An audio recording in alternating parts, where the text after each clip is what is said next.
Hello my friends, this is Alex Polskov and welcome back to AKIL Studio. Today I'm showing you how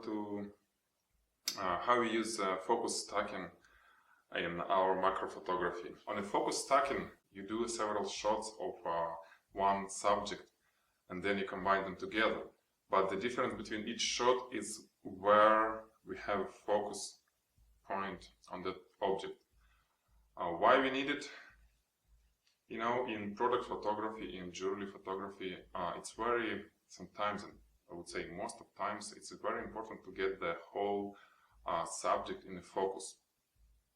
Usually, you just close the aperture, right? Close it down to increase depth of field.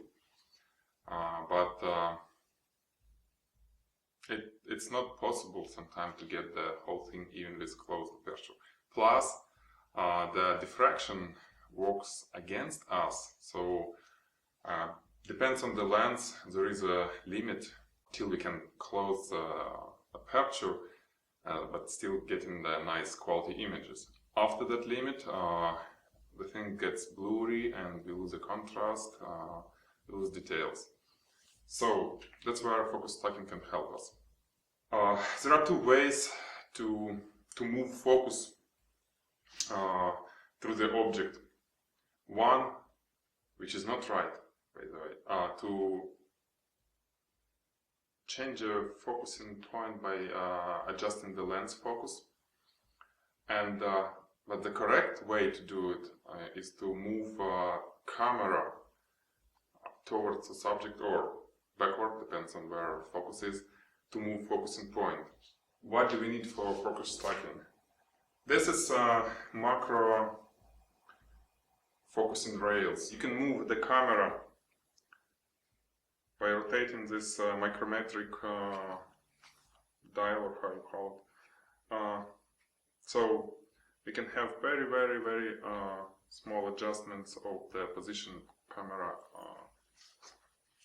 to the subject. You see the camera is connected to the macro focusing rail, and it's very easy to move by turning those dials. We can move camera. Let's go to the lighting setup and to our subject. We have only two light sources, one on the left side and one on the back. The softbox, it's strip softbox. Our bracelet is actually hidden under two foam boards. One is completely white on that side and one is gray. And our main light source, which is this light, is not directly hitting the bracelet. Instead, it's highlighting area in front of it and the side diffuser, reflector, how you call it, the gray one. Why I use a gray? Gray is kind of, it can be white or it can be black, depends on how highlight. No light, it will be black. More light, it will be almost white. But the gray, it's easier to get the lighting fall off from that spot, so it's faster gets to darker areas. Why I need so? Our bracelet is a silver, and it's not just like white silver. It has these flowers, and the flowers it's kind of darkish a little bit, so I need to be sure it will show the actual color of the bracelet. So we have a light here, which highlights this area, and we have one light there, right? It just highlights back, and it also, both lights gets reflected by this reflector.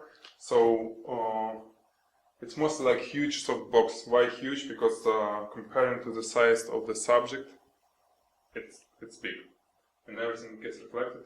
We have a very even soft spread of light. Okay, let's start shooting. Aperture is set to f11. For this lens, for 180mm Canon f 3.5 macro lens, f11 is a sweet spot. Basically, the sweet spot somewhere between f8 and f16 on that lens. Meaning I will get the maximum resolution, the maximum details from the lens on that range of aperture. As we see, I got in focus the very front of the bracelet, which is that ring. The rest is getting blurry, and even more blurry. So let's move camera to the next point.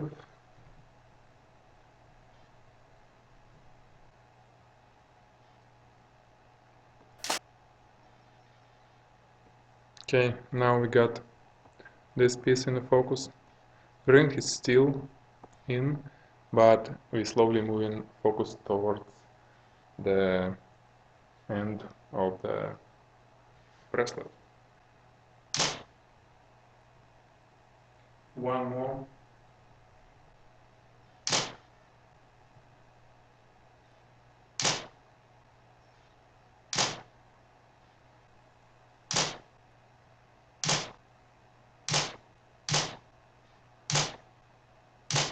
Okay, this what I believe to be the last shot.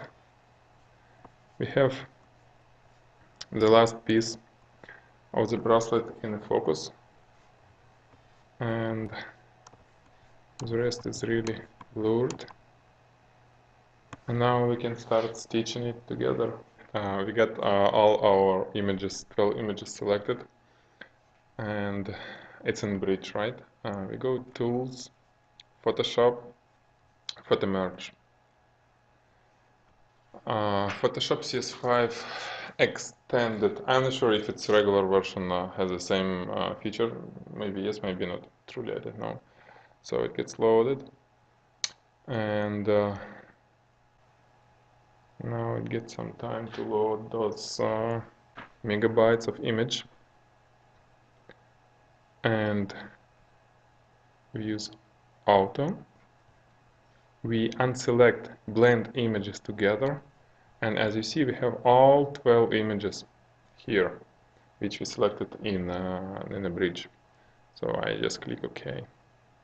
Now it loads all those images into the one file on the different layers.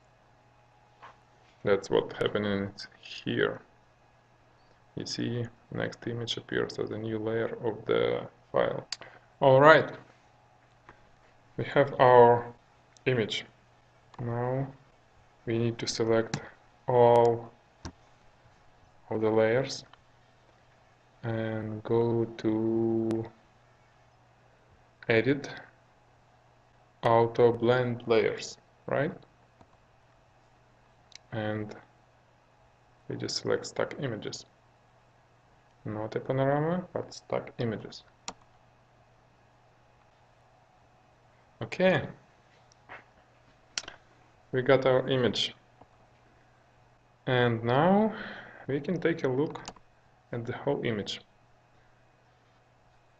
The cool thing that it's not just stuck in focus. Because we have like 12 images, we probably may do only 5, but I did 12 to get that extra details, extra resolution on the image. And you see how cool it looks?